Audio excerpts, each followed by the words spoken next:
So hey guys, welcome back. Some good news is a series जहाँ पे हम कुछ अच्छे न्यूज़ की बात करेंगे जो हर दिन हो रही है, क्योंकि हमारे आसपास काफ़ी ख़राब न्यूज़ चल रही है। मैं बस वही न्यूज़ को हटाना चाहता हूँ आपके दिमाग से और हर दिन कुछ 5 अच्छे न्यूज़ आपके सामने लाना चाहता हूँ। बस यही इस वीडियो का एम है। सो मैटरनल मोर्टेलिटी रेट में इंडिया ने एक स्टीप कर्व डिक्लाइन जो है वो किया है। जो डेथ ड्रॉप्स हैं, जो कि मरने की संख्या जो रहती है, वो 130 से 113 हो चुकी है 2016-18 के रिपोर्ट के हिसाब से। तो आप बोलेंगे 2016-18 का रिपोर्ट क्यों आप बता रहे हो कि वही रिपोर्ट आई है। तो जो मटेरियल मोर्टेलिटी रेशियो है उसका जो दर है वो 113 हो चुका है 2016-2018 में। जो वही जो था वो 15 से 17 के बीच में 122 था और 14 से 16 के बीच में 130 था। तो ये जो है एक स्पेशल बुलेटिन जो होता है मटेरियल अगेन मैटरनल मोर्टेलिटी में, वो चीज़ें रिलीज़ की गई थी सैंपल रजिस्ट्रेशन सिस्टम एसआरएस द्वारा। अब ये होता क्या है ये बता दूं। जो एमएमआर जो होता है वो हम ये देखते हैं कि पर 1 लाख जब बच्चे पैदा होते हैं तो उनमें कितनी माताओं की डेथ या मृत्यु हो जाती है। तो इसका जो टारगेट है वो 3.1 है, यानी कि 70 पर जो हर 1 लाख में 70 जो लोग हैं उन लोग ही मतलब उनकी ही मृत्यु होनी चाहिए। तो ये बहुत ही कम टारगेट रखा गया है 3.1% का। और ये होता वैसे ही है कि इसमें इसका जो कंसिडरेशन जो करते हैं वो करते हैं कि जब वुमेन या महिला प्रेग्नेंट हो या प्रेगनेंसी के 7 वीक बाद तक कोई भी इशू के कारण अगर उनकी मृत्यु होती है तो इसमें ये काउंट होता है। और काफ़ी देशों का ये था, ऐसे असम का 215 था, बिहार का 149 था, मध्य प्रदेश का 173 था, छत्तीसगढ़ का 160 था, उड़ीसा का 150 था, राजस्थान का 164 था, उत्तर प्रदेश का 200 के पार पहुंचने वाला था 197, उत्तराखंड 99। और साथ ही साथ आप अगर सदर्न स्टेट देखेंगे तो वो काफ़ी लोअर है, जैसे आंध्र प्रदेश 65, तेलंगाना 63, कर्नाटका 92, केरला 43 एंड तमिलनाडु 60। तो हम समझ सकते हैं कि भाई ऊपर में थोड़ा ऊपर है, नीचे में काफ़ी नीचे है। तो ये हुई पहली न्यूज़। चलिए, तो अगर मैं दूसरे न्यूज़ के बारे में बात करूं तो दूसरा न्यूज़ जो है वो इंडिया के लिए ही एक बेनिफिशियल न्यूज़ है और ये न्यूज़ एनडीटीवी ने पब्लिश की है, तो सही न्यूज़ होगी। इंडिया ने अराउंड 273 मिलियन पीपल जो हैं इंडिया के, उन्होंने रिडक्शन हुई है उनकी गरीबी में। ये यूएन का रिपोर्ट है। तो इंडिया ने रिकॉर्ड किया है world's largest reduction in poverty, मतलब कि गरीबी रेखा के स्तर में इंडिया ने सबसे ज़्यादा कमी रिकॉर्ड की है पिछले 10 साल में। तो वो जो रिकॉर्ड है ये कैसे हुई है, ये 65 कंट्री के उसमें चेक की गई है कि कितने लोग कम करते हैं। इसको बोलते हैं multi dimensional poverty index, MPI value 50, उसका नाम 50, and also reduce the number of people living in poverty. और ये सबसे ज़्यादा जिसमें जैसे मैंने बताया आपको रिडक्शन इंडिया में हुआ है। इंडिया में पिछले 10 साल में 273 मिलियन पीपल जो हैं वो उस इंडेक्स से आगे बढ़ गए हैं। ठीक है, और ये कैसे एनकम्पास करता है, ये क्या क्या चीज़ों को ये मापता है। ये ऐसे मापता है कि जो गरीबी स्तर में जो लोग जी रहे हैं उनकी जीवन के हर दिन में क्या क्या कठिनाई होती है उनको मापता है। जीवन स्तर कैसा है उसको मापता है।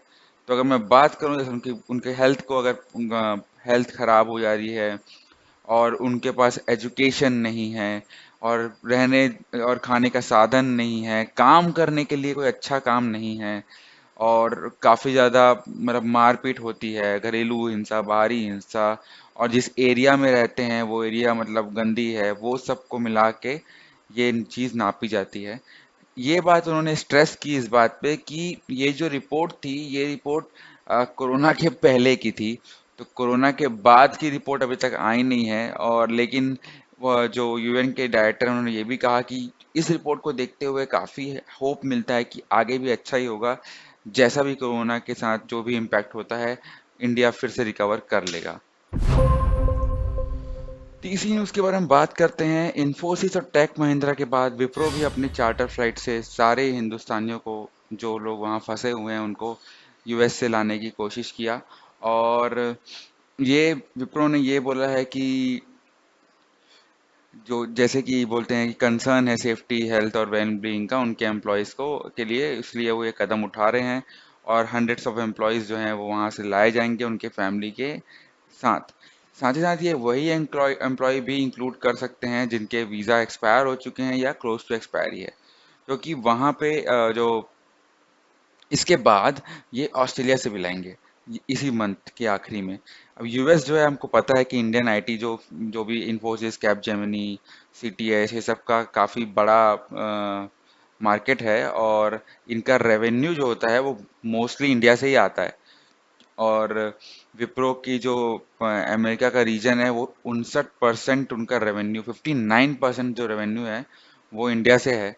और ये जो क्वार्टर है जो जून में हुआ, तो आप समझ सकते हैं कि कितना इम्पोर्टेंट है इंडिया में आईटी सर्विसेज का होना। और आप कोई किसी की बात नौकरी की चिंता की बात नहीं है। अगर पूरी दुनिया का काम कम होगा तभी यहाँ पे कुछ होगा, क्योंकि यहाँ बहुत चीप लेबर उनको अभी भी मिलता है, highly skilled labour and cheap labour. और टेक महिंद्रा ने भी ये फैसिलिटेट किया, कुछ 210 एम्प्लॉय को अपने लाया गया है। बात यहाँ पे सोचने की ये है, ये जो सारे कंपनीज जो लेके आ रही हैं, क्योंकि इनमें जिनका वीज़ा एक्सपायर हो रहा है उन लोग ही आना चाहेंगे, क्योंकि आपको पता है कि इंडिया से ज़्यादा बेटर हेल्थ केयर सिस्टम वहाँ पे है। और कभी ना कभी तो फ्लाइट्स चालू होंगी, तो उसी बारे में बात है। एंड लेकिन ये एक गुड न्यूज़ है कि हाँ, किसी को स्ट्रगल करना नहीं पड़ रहा है, और कंपनीज को भी पैसा देना नहीं पड़ रहा है। इस बेटर कि आप एक फ़्लाइट लेके उनको ला लें ताकि सब अपनी फैमिली के साथ सुरक्षित रहें।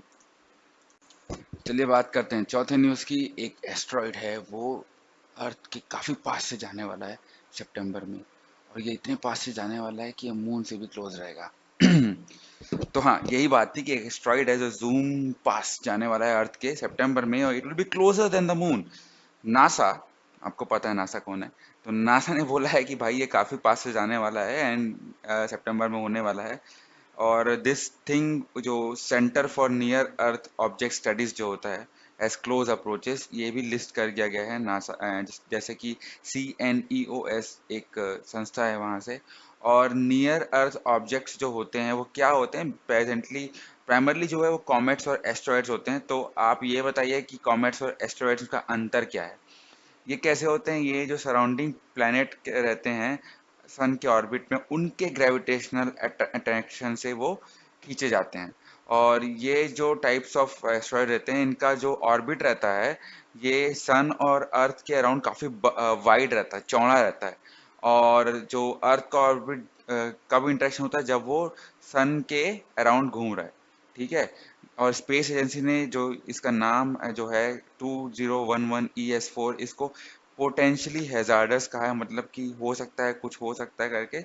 लेकिन कोई भी क्या बोलते हैं, ऐसा कोई थ्रेट नहीं है, क्योंकि इसका जो डायमीटर है वो काफ़ी स्मॉल है। ठीक है, तो ये एक न्यूज़ हुई। हाँ, तो लास्ट न्यूज़ बात करते हैं फिर से कोरोना वायरस की, बिकॉज एक गुड न्यूज़ यहाँ का रखना ज़रूरी है। एस्ट्राजेनेका, ठीक है, इसका जो कोरोना वैक्सीन है वो कभी भी आ सकता है, और ये ऑक्सफोर्ड में बनाई गई है। और इसका जो पोटेंशियल वैक्सीन है, ये large scale phase 3 human trial जो होता है उसको भी क्या बोलते हैं कर रहा है, उस फेज में है। और मतलब चेक करने के लिए कि ये ऑलरेडी प्रोटेक्ट कर सकता है कि नहीं कर सकता है। लेकिन इसके डेवलपर्स अभी तक फेज 1 का रिजल्ट्स को रिपोर्ट नहीं कर रहे हैं कि बता सकें कि ये सेफ है कि नहीं, या इसको एक इम्यून रिस्पॉन्स इसमें से आएगा कि नहीं आएगा। और इन्होंने ये बोला कि हमने देखा था, एंकरेज हुए थे इम्यून रिस्पॉन्सेस से जो भी ट्रायल्स हुए हैं। एंड ये क्या बोलते हैं, जो डिटेल्स हैं उसको पब्लिश करने वाले हैं फेज 1 में। और आपको पता है कि अराउंड 100, नॉट 1000, 100 वैक्सीन जो है वो अलग अलग पार्ट ऑफ वर्ल्ड में बनाए जा रहे हैं। जाइडस हुआ, बायो कोवैक्सीन हुआ, ठीक है, भारत बायोटेक से बना रहा है। एक बायोकॉन का जो एक अलग जो मेडिसिन है, रशिया की एक है कंपनी, अमेरिका के 3 है, जॉनसन एंड जॉनसन का है, सबके चल रहे हैं। तो ये सब चीज़ें अच्छी भी चीज़ हैं। और ये भी बोला है कि मॉडर्ना जो इनकॉर्पोरेशन है, उन्होंने भी अपना जो एक्सपेरिमेंटल वैक्सीन है उसको सेफ बताया है, जो कि इम्यून रिस्पॉन्सेस को बढ़ा रहे हैं 45 हेल्दी और वॉलंटियर्स में। तो अभी मतलब छोटा ही मतलब वो है। और मॉडर्ना अपना फेज 2 ट्रायल मई में स्टार्ट किया था, और फेज 3 ट्रायल वो 27 में स्टार्ट करेगा। मॉडर्ना अगर आपको नहीं पता हो तो नो मार्क्स की जो क्रीम आती है जो लड़कियां काफ़ी लगाती हैं, हाँ वही कंपनी है। Thank you.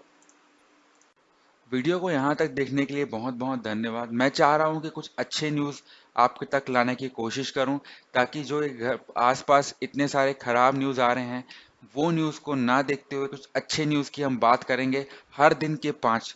तो इसके लिए मैं चाहता हूँ कि आप इस वीडियो को लाइक करें, चैनल को सब्सक्राइब करें। मैं काफ़ी वर्सटैलिटी लाना चाहता हूँ इस चैनल पे, एक कंटेंट पे ये फोकस नहीं रहेगा, ताकि जैसा जिसको चाहिए वो मिल सके। और इस